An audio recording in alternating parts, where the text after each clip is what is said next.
अस्सलाम वालेकुम dear students. ये वीडियो पैगाम कैफ़ के एग्ज़ाम ऑटम 22 की प्लानिंग के हवाले से है कि हमें कौन से पेपर जो है वो कम्बिनेशन रखने चाहिए फॉर ऑटम 22। आप में से कुछ स्टूडेंट ऐसे होंगे जो कैफ़ में अभी ऑलरेडी अपेयर हो चुके होंगे मार्च 22 में, और कुछ ऐसे होंगे जो पीआरसी के अभी एग्ज़ाम की तैयारी कर रहे होंगे स्टिल, क्योंकि इस दफ़ा मार्च के बजाय अप्रैल में एग्ज़ाम हो रहे हैं पीआरसी के, और they will appear in autumn 22 exam in CAF. तो इन तमाम स्टूडेंट्स के लिए जो ऑटम 22 की प्लानिंग कर रहे हैं कैफ़ के एग्ज़ाम के लिए, तो उनके कौन से पेपर के कम्बिनेशन होने चाहिए, इसमें थोड़ा सा मैं आज गाइड करूँगा। ख़ासतौर पे पहले वो स्टूडेंट जो पीआरसी से प्रमोट होकर कैफ़ में आएंगे, उन्हें कैफ़ 1 यानी कि FAR1, कैफ़ 1 कोड है, पेपर का नाम FAR1, वो लाजमी पढ़ना है। उसको लाजमी पढ़ने की वजह यह है कि अगर आप वो FAR1 पढ़ेंगे तो ही आप FAR2 नेक्स्ट सेशन में पढ़ सकेंगे। और ये अकाउंटिंग की कंटिन्यूटी है, पीआरसी में भी आपने अकाउंटिंग पढ़ी होगी और FAR1 भी अकाउंटिंग है। मिनिमम 3 पेपर आप सबको देने हैं, कैफ़ के तमाम स्टूडेंट्स को। इस दफ़ा रूल ऑटम 22 से ये अप्लाई हो जाना है कि मिनिमम नंबर ऑफ़ पेपर 3 होंगे, जो कि मार्च 22 में ये रूल रिलैक्स किया गया था।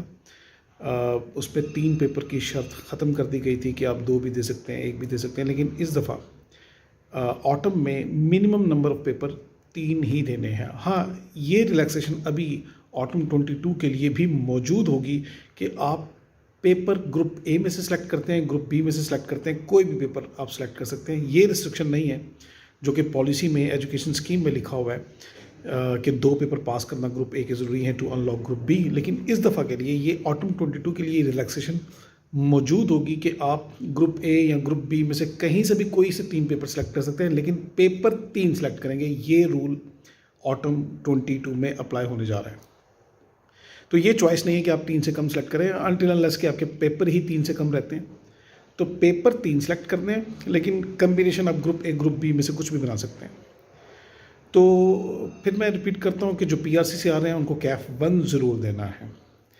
कैफ़ 1 मैं लाजमी मशवरा दूंगा कि वो लाजमी दें, ताकि आप कैफ़ 1 का मतलब FAR1 वो लाजमी दें, ताकि आप अगली दफ़ा FAR2 पढ़ सकें। दूसरा पेपर आप बी लॉ भी ज़रूर पढ़ें, बी लॉ ज़रूर पढ़ें, ताकि आप अगली दफ़ा सी लॉ पढ़ सकें। और जब सी लॉ पढ़ें तो आपका बी लॉ आपने ऑलरेडी पढ़ा हो तो काफ़ी आसानी भी हो जाती है कि लॉ की अंडरस्टैंडिंग आपको होना शुरू हो जाती है। और प्लस 2 लॉ के पेपर इकट्ठे करके नेक्स्ट सेशन में देना वो भी एक मुश्किल हो जाता है। तो लॉ का एक पेपर एक सेशन में और लॉ का दूसरा पेपर दूसरे सेशन में आप दे दें तो वो ईजी हो जाएगा। अदरवाइज़ दोनों लॉ एक ही सेशन में पढ़ना, 2 लॉ के पेपर हैं, एक ग्रुप ए में ग्रुप बी में, तो दोनों लॉ के पेपर इकट्ठे पढ़ना थोड़ा सा मुश्किल और चैलेंजिंग हो जाता है। तो इसलिए FAR1 ज़रूर पढ़ें और लॉ ज़रूर पढ़ें, वो बच्चे जो पीआरसी से प्रमोट होकर आ रहे हैं। बाकी रह गया तीसरा पेपर। तीसरा पेपर में अब 3 ऑप्शन है आपके पास, एक है टैक्सेशन की, एक है कॉस्ट की और एक है MFA की। टैक्सेशन की, कॉस्ट की, टैक्सेशन का कोड CAF2, कॉस्ट का कोड CAF3 और MFA का कोड CAF6। इस दफ़ा चूँकि ये रिस्ट्रिक्शन नहीं है कि ग्रुप बी में से आप पेपर सेलेक्ट नहीं कर सकते हैं, तो MFA भी सिलेक्ट आप कर सकते हैं। इन तीनों में से कोई एक पेपर आप रख सकते हैं, टैक्सेशन भी, कॉस्ट भी, MFA भी, तीनों में से कोई पेपर आप रख सकते हैं। लेकिन अगर कंपैरिजन मुझसे पूछेंगे तो कंपैरेटिवली जो है वो MFA इनमें से आसान पेपर है। कॉस्ट में काफ़ी सारी कैलकुलेशंस हैं, लेकिन इंटरेस्टिंग भी है। कॉस्ट का पेपर अब वो नहीं है जो उस तरह से साल पहले होता था, मतलब सिलेबस काफ़ी रिड्यूस भी हुआ है। तो कॉस्ट भी रख सकते हैं, MFA भी रख सकते हैं और टैक्सेशन भी रख सकते हैं। तो इन तीनों में से कोई कम्बिनेशन बना सकते हैं। टैक्सेशन को थोड़ा मैं कहूँगा कि अवॉइड कर लें तो बेहतर है इस दफ़ा के लिए, ख़ासतौर पे वो बच्चा जो पीआरसी से प्रमोट हो गया है, क्योंकि टैक्स के लिए अकाउंटिंग का नॉलेज थोड़ा ज़्यादा हो जाए तो बेहतर है। तो FAR1 के बाद पढ़ लें टैक्सेशन, यानी कि इस सेशन में FAR1 पढ़ लें तो अगले सेशन में टैक्सेशन पढ़ लें तो वो ज़्यादा बेहतर हो जाएगा। तो कॉस्ट और MFA equally good comparatively MFA थोड़ा आसान लगता है, उसमें 50% थ्योरी है और 50% न्यूमेरिकल है, लेकिन कॉस्ट 100%, तकरीबन 100%, 95% से लेकर 100% तक न्यूमेरिकल है। थ्योरी अगर पूछी जाती है तो जस्ट 4-5 मार्क्स की थ्योरी पूछी जाती है, तो कॉस्ट अकाउंटिंग ज़्यादा न्यूमेरिकल है। अगर आपको न्यूमेरिकल ज़्यादा पसंद है तो कॉस्ट का पेपर रख लें, अगर आपको न्यूमेरिकल में थोड़ा घबराहट है तो फिर MFA भी रखा जा सकता है। ये ऑप्शन आपके पास मौजूद है। अच्छा, इसमें से PRC के कुछ या AFC के वो स्टूडेंट जिन्होंने AFC दिसंबर में एग्ज़ाम दिया था, उन्होंने फास्ट ट्रैक में हमारे पास लॉ का पेपर भी दिया है मार्च में। तो जिन्होंने लॉ ऑलरेडी दे दिया हुआ है तो फिर वो कम्बिनेशन क्या बनाएंगे? वो लाजमी तौर पे FAR 1, टैक्सेशन, ये दो तो लाजमी रखेंगे। अब टैक्सेशन वो लाजमी रखेंगे ऐसे स्टूडेंट जो लॉ का पेपर दे चुके हैं, क्योंकि उन्होंने 3 पेपर पूरे करने, तो 3 पेपर कहाँ से पूरे करने? एक FAR 1 हो गया, एक टैक्सेशन हो गया, तीसरा वो जो है वो कम्बिनेशन बना सकते हैं या कॉस्ट का या MFA का, कॉस्ट या MFA। तो अब ये वो स्टूडेंट हो गए जो AFC और PRC से प्रमोट होकर आएंगे। अब उन स्टूडेंट्स की बात करते हैं जो ऑलरेडी कैफ का एग्ज़ाम दे चुके हैं और मज़ीद कैफ के कुछ पेपर देना चाहते हैं। तो क्या कम्बिनेशन दे चुके हैं और क्या कम्बिनेशन अब आगे होना चाहिए? जो 1, 2, 3 दे चुके हैं, 1, 2, 3 का मतलब है FAR 1, टैक्सेशन एंड कॉस्ट, उनके लिए मशवरा है कि वो 4, 5, 6, 4, 5, 6 का मतलब है B law, MFA and FAR 2। बल्कि अगर मैं पेपर वाइज अगर मैं बात करूं कि किस पेपर के बाद कौन सा पेपर पढ़ लेना चाहिए, तो FAR 1 जिन्होंने दिया है वो FAR 2 ज़रूर पढ़ें। जिन्होंने FAR 1 दिया है वो FAR 2 ज़रूर पढ़ें। FAR अकाउंटिंग में कंटिन्यूटी होनी चाहिए। अकाउंटिंग में 6 महीने का गैप आ गया, फॉर एग्जांपल आपने FAR 1 पढ़ा है और इस दफ़ा गैप देकर अब अगली दफ़ा FAR 2 पढ़ेंगे तो आपको काफ़ी प्रॉब्लम होगी, अकाउंटिंग भूल चुकी होगी आपको। तो FAR 1 के फ़ौरन बाद FAR 2 ज़रूर पढ़ें, ठीक है। और B लॉ अगर आप दे चुके हैं तो फिर C लॉ ज़रूर पढ़ें, ठीक है। तो एक लॉ आप पढ़ चुके हैं, एक लॉ आप नेक्स्ट टाइम दे दें, ऐसा ज़रूर कर लें। कॉस्ट आपने पढ़ा है तो फिर आगे MFA ज़रूर कर दें। तो इस तरह से कम्बिनेशन बन सकते हैं। 1, 2, 3 जिसने दिया है वो 4, 5, 6 दे दे। जिसने 1, 2, 4, काफ़ी स्टूडेंट ऐसे थे जिन्होंने कॉस्ट का पेपर नहीं दिया बल्कि B लॉ का पेपर दिया, यानी कि FAR 1 दिया, टैक्सेशन दिया और B लॉ दिया। उनके लिए रिकमेंडेशन है कि वो FAR 2 तो लाजमी देना है, क्योंकि FAR 1 दिया तो FAR 2 तो देना है। फिर वो साथ कॉस्ट का कम्बिनेशन ज़रूर बनाएं और MFA का कम्बिनेशन बना सकते हैं या फिर C लॉ का कम्बिनेशन बना सकते हैं।